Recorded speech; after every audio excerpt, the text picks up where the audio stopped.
Levi, hashtag Mr. Financial Freedom, but y'all can call me Dub.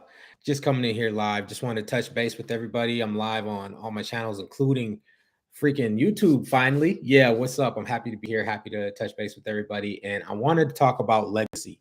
So, real quick, I was listening to some stuff that was going on Eric Thomas. And he's one of my favorite people to listen to. He gets you motivated, gets you going. So I was tuning into him and wanted to share some gems with y'all. So if you're catching me live, go ahead, drop some fires in the chat, tag somebody, share, let them know they want to hop in because we're going to be touching on some cool stuff. What's up, Demira? I see you hopping in here. But I wanted to touch on legacy really fast. But before we do that, let's get some folks in here. Make sure you go ahead, drop some fires in the chat if you're catching me live. If you're catching my replay, drop a number 2 so I know you came around on the second time through.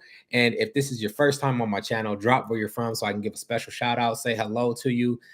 This is always going to be interactive. Definitely ask me questions and I will definitely respond to you. I appreciate everybody hopping in here. So legacy, right? I was listening to Eric Thomas. He got to talking about legacy and he was saying how he did not want his kids to go have another job. He wanted them to, if they were going to go get a job, it was going to be within the company. They was going to work for the mama, their auntie, their uncle, their brother, their dad, somebody, and how where he grew up. He grew up. If anybody doesn't know much about Eric Thomas, he grew up. His mom was 17. He was a high school dropout. It took him 12 years to get a 4-year degree, and he also earned a PhD. Right. So I got to thinking about my own legacy and how grateful and the gratitude that I have for the situations that I was in, but wanted to touch base not on just my legacy, but how can I share what I did to get out of the situations I was in, and how did I not become a statistic? So I don't really share my story much. I don't talk a lot about everything that happened in my life. I don't feel like it's necessary, but sometimes it's good to help somebody else that might be going through a tough situation, might think that they don't have something that is going on that they can get out of, right? So if y'all get value from this, I guess I'll be kind of vulnerable tonight. If I stutter some of my words, it's just because like I don't like sharing my story much. But I grew up, I was supposed to be a statistic by all standards, right? Black man growing up in America, single mom household, saw abuse. I saw drugs growing up. And by the time I was 17, my mom was stabbed to death. And I was left to finish out senior year, figuring things out on my own. My dad was in and out of jail till I was 12 and went back and forth even after that. So there's a lot of stuff even coming into being an adult that I had to go through. If anybody's ever had to deal with someone who's an addict, in your household, you go through this situation, especially if you're the kid where, hey, you want to see that person win. You're always trying to champion them on. And each time that they unfortunately fail or take a relapse, it's like a little bit of a stab or a little bit of cut, more of a wound, right? So how do you get past that stuff? You have to focus, especially at a young age. I had to figure out, how do you focus on the positive? Well, first off, when I think of memories of my parents, I don't really have anything bad. I don't have anything negative to say because you go through everything that you go through for a reason. My parents, I'm grateful for the parents that I have had. I would not have asked for any other parents because guess what it taught me? What I didn't want to show my kids. It showed me a broken home. I realized at a young age, I did not want to have kids that were going to be in a broken home. I didn't want to show kids drugs. It took me until my kids were and 10, 11 years old before I even had an alcoholic drink in front of them. You know what I'm saying? So it was like, I was really strict on the things that I wanted. And I knew from what I went through as a young man, as a kid, having to grow into a young man way, way earlier than I was supposed to, how you go about changing things. What's up? I see you, Miss Boss Hall, out here killing it. Thanks for tuning in. I see you, Terrence. But if you guys are getting value from this, drop value. The things that you go through as a person, even when you're young as a kid, you will get out of it. It might be tough. It might look ugly, but if you stay focused on the things that are positive for you, you can do well, right? So if you were a kid that has a tough time in school, still push through, force through it. You can still turn around your grades. You can still be something positive. Maybe you are a high school dropout. I finished high school, but I ended up with like, I had an average GPA. I was somewhere in the 50s for schools because, what was crazy was I was into sports, right? So going through all this stress and struggle as a kid, my outlet was sports. I was really good at sports. I was fast. I could play football, right? Ended up getting opportunities to play college ball. Didn't take those because of all the stress and stuff I was dealing with as a young kid coming into senior year, right? But that didn't stop me from chasing what I thought I wanted for myself. That didn't stop me from finding a way to go out and find my purpose. So just because you're in a temporary situation, don't make that your final destination. Don't make permanent decisions based on a temporary situation. What is your legacy going to be? I could still have impact, right? I could still make a difference. Maybe I could talk to another little kid or a teenager that was going through something and give them some type of nugget on how they can make it through instead of having to deal with those issues. The crazy thing was, so that was what I went through, and I was trying to figure out life. And by the time I was 21, I was married with 2 kids. So we were trying to really figure stuff out. I was a young parent, and I knew, like I said, I didn't want my kids to have to grow up in around drugs. I wanted a security, right? So what did I do? I figured out that I didn't like working for other people. I don't know about y'all, but just going and someone else telling me when I could take my break, stuff like that, didn't work out for me well. So if that's you, drop some fires in the chat because I was the one that they used to say was very different, and they said that, what do they like to say? I didn't like authority. It wasn't that I didn't like authority. It's just, if I got a question, you better come with the right answer. And if you can't come with the right answer, I got to go find somebody else that's got some real answers, right? So that was my problem. Plus, like I said, so for me, I didn't understand entrepreneurship at the time. So I ended up getting jobs where I was in sales. Why sales? Because I could control my income. I felt like I was in charge of what came in my household, right? And I felt like I could support my family. Well, I did well. And by the time I was 27, I was able to purchase my first home and was living the dream, right? 4,000 square foot house, got 3 kids by then. And we thought we knew it all, but we didn't understand finances. I didn't have the financial literacy piece that I have now in my life. I didn't understand how you put money away. I didn't understand how you save. I didn't understand any of that. I just figured, okay, I'm getting this big money. Let's go get the big house. Let's go get the big car. Not understanding that, okay, there's ups and downs, there's peaks and valleys to anything that you do. So life isn't just a straight line. So I don't care what you do.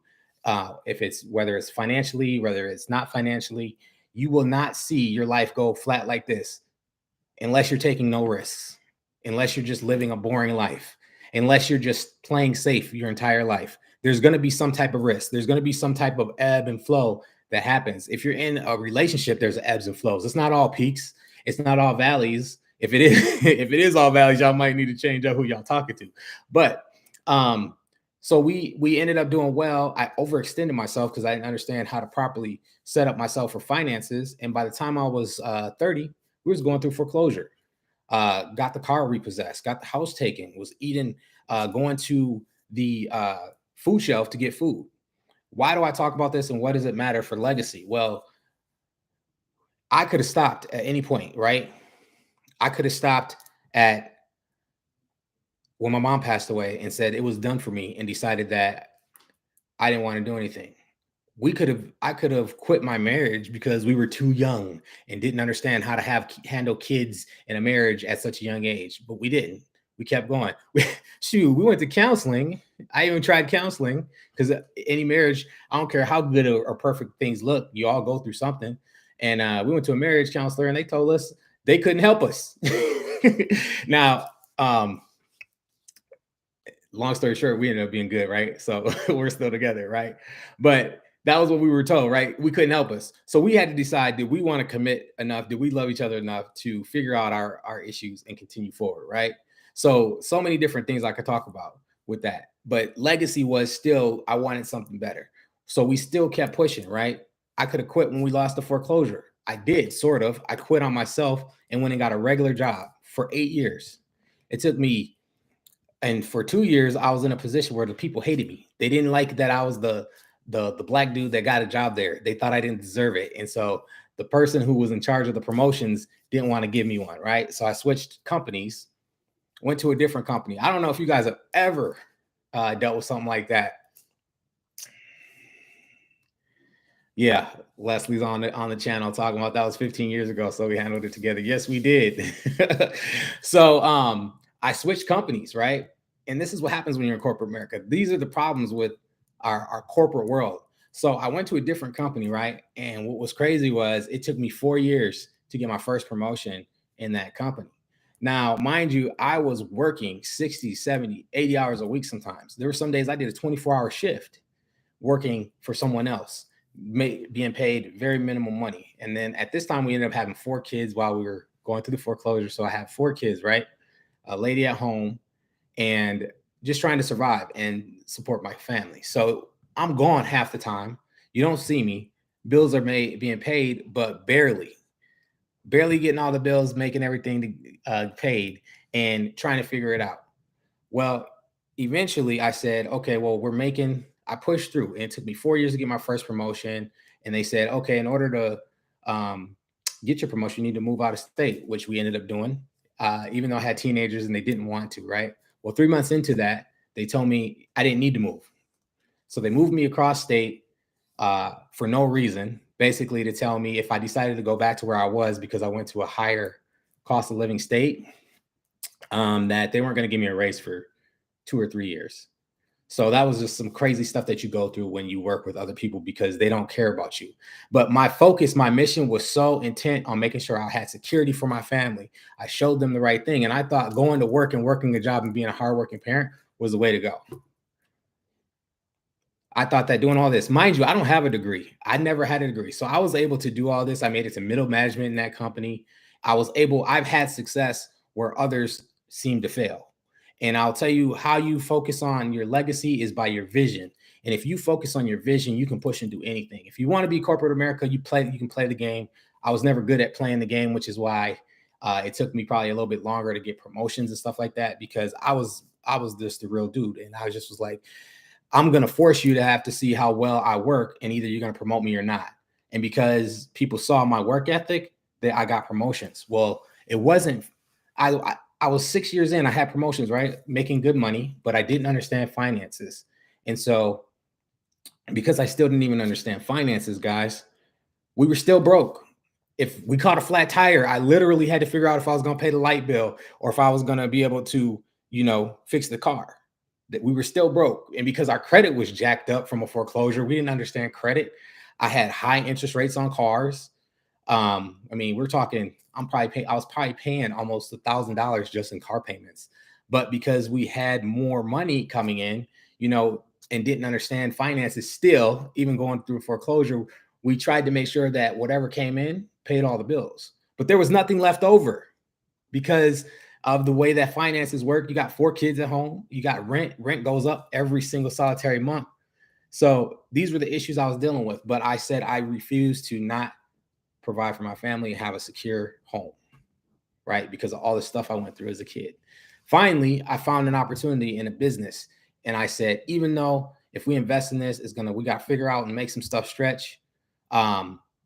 We got to be able to do something different, because I knew at the time that I'm already 4, 5, 6 years into this organization. I'm tired of working all these crazy hours, not seeing my family, and nothing was going to change. The stress was still going to be there. I made more money, but the more opportunities I got, the longer hours I was going to work, the less I was going to see my family. We weren't any closer to having money put away for retirement. Our kids are getting older, and we weren't having money to pay for college or help support them. So what were we going to do? So we made a sacrifice to put into our business, right? And here's the crazy thing about legacy. Your kids watch you go through all these different things. And I was stressed. I felt bad. I don't know about some men, but when men have this ego thing, and it is what it is, where we feel like we have to provide, right? And when you're not able to provide as a man of your house, especially when you're just used to doing that, you feel really crappy. So I gained a lot of weight. I had high blood pressure, a lot of stuff at the time. But I sat down with my kids and I said, hey, I'm sorry I wasn't able to provide. this was a pivotal moment, right? I sat down with my kids. I was like, "Hey guys, I'm so sorry that we had to go through a stressful time, and I was not able to support you guys the way I wanted to." This is the crazy thing about legacy and how we hold ourselves with our kids. My kids said, "What are you talking about, Dad? I'm crying. I'm crying because all I did was go back to the emotional state that I was in when I couldn't be there, when I couldn't take care of us. We were eating at the food shelf, when we had to go to Toys for Tots just to get a couple birthday gifts." And they said to me, "This is how lack of material matters." What are you talking about, Dad? We love you. You always been good to us. So even though I didn't provide financially, even though we were going through the stress that we were going through, our kids will love you and take care of you and support you as long as you show them love. That's what they really want. So I had all this stress and anxiety about it, right? And when I talked to my kids, that made me feel a lot better. And I'm sure there are a lot of other people. If you just let your kids see what you go through and show them how to get out of those type of situations, they're going to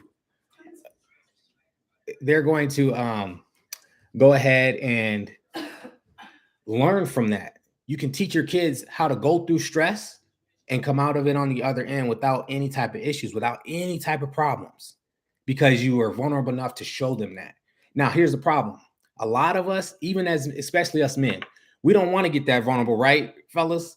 What happens is we don't show them everything. We show them the hard guy, typically the disciplinarian, maybe sometimes, or maybe we some of us are absent. We don't get to be there, right? No matter what, though, if you can show, I don't care if you're the impact that you have as a parent, whether it's over the phone, whether it's through a letter, or if it's actively being there, the more you show your child and give them access to you, the greater they can become, the better off they can change and make a difference. So, with that, you give your kids an opportunity. So, when we started our business, my son was right here next to me. When we started making a difference and building our business, my kids saw consistency. They then had the belief in what it is that we did, because now they said, "Hey, if my parent, my dad can go do this, I can do something different. Maybe a job's not for me. Maybe I can go build a business." My son is 9 years old. He's talking about creating NFTs. If y'all know what that is, go look it up. But these are the changes that our legacy has that we can make on our kids. It's not about you. Once you got kids, once you have a family, you are no longer important. It's what you're going to teach that kid. What are you going to teach your family that they can go to do to make different? We don't have to leave money to our kids. What you want to do is teach your kids how to fish. So no matter what situation they are in, if they lose all the money, they can go make a difference. They can go build back up what you showed them. They can create more wealth. They can go create some type of impact, right? Because the more value you give to your household, the more you give them access to see what you do is what they're going to learn.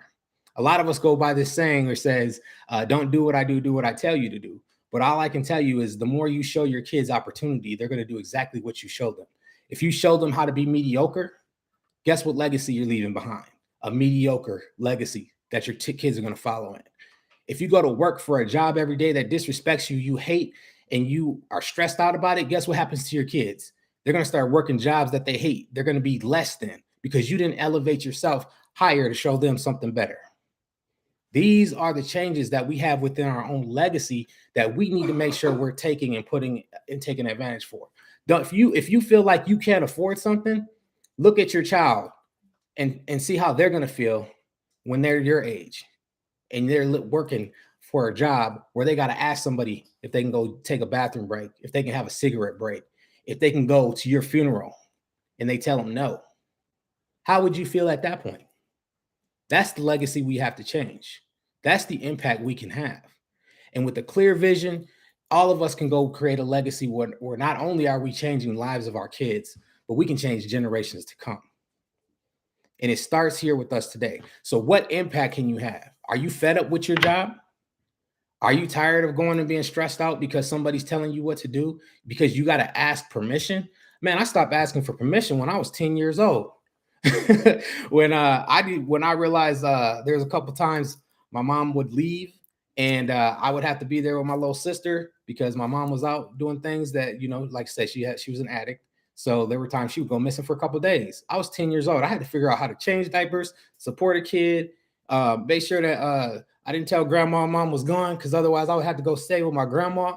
And y'all know how strict old school grandmas is. I was not having it. So for me to have to ask permission to do something at that age was like, I can't have it. I can't do it. So now, as an adult, as a grown man, how can I go and show my son or tell my son or my daughter how to do something, or that this is how stuff goes in life, and how to act as a man, when as a man, I got to go ask permission from somebody else to do the things I want to do. I couldn't do it. As a woman, you can't be a full woman. And when you have to play the man's role by going out and constantly having to go hunt and make sure you're taking part of that, right? Some men want a woman to be very woman, but when she has to take on too many man roles, you can't expect her to be feeling fully in her woman role.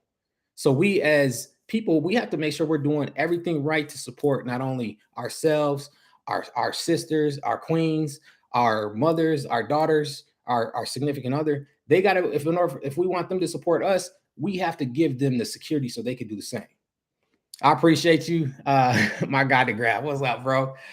So these are just some of the things within our own self that we have to build. So when you start talking about legacy and we think about the next generations, are you going to let the next generation see you as someone who stopped, who quit, who gave up? Is that next generation going to be able to stand on your platform that you left and launch from there? Or are they going to have to dig themselves out of the hole because all you showed them was failure? Was not even failure. This is the only definition of failure that matters. Let me put this out there. If you decide that you're going to quit, that is the only time you fail. If you do something and you get it wrong and you learn from it, but you don't quit, that is not failure. That is science. That is how science works. It took us to be able to have these phones and electricity and all that. It took Thomas Edison over 1,000 times to figure out the light bulb, but he didn't quit. He said he found 1,000 ways that didn't work. So what is your legacy going to be? Is your legacy going to be something that just didn't work? Or are you going to go and find the one after that? Because it's just the next step that you can hit it out the ballpark. So that's what I got for y'all today. If y'all got value from this, go ahead, drop value in the chat. Share this out to somebody who maybe needs to hear it. I know I was a little bit long-winded, but I just wanted to make sure I hopped in here, touch base with my peoples, because I love y'all, care about y'all, and just wanted to impact somebody today. So remember, go out there, think about your legacy, what it is that you really want to leave. If you ain't got kids already, what do you want your kids to say about you when you do have kids? If you don't have kids, what do you want your friends to say? You know what I'm saying? Let them know. So, hey, I see you, Terrence. What's up, man? Happy you guys hopped in. Drop some fires in the chat if you caught me live. If you guys have any questions, always drop them. You know I'm here. I love this is an interactive time for us to be able to chat. But if you're catching the replay, drop a number 2. So I know you came around on the second time through. And if this is your first time on my channel, please be sure to drop where you're chiming in from so I can give you a special thank you. Definitely appreciate y'all for tuning in. Like I said, I was talking a little bit about some things that are kind of sensitive to myself. So, but I wanted to make sure I was able to reach out and help somebody who needed it. So take care, y'all. Be strong. And as always, we got 2 choices in life, y'all. Roadblocks or building blocks. Let's go build, baby. Peace.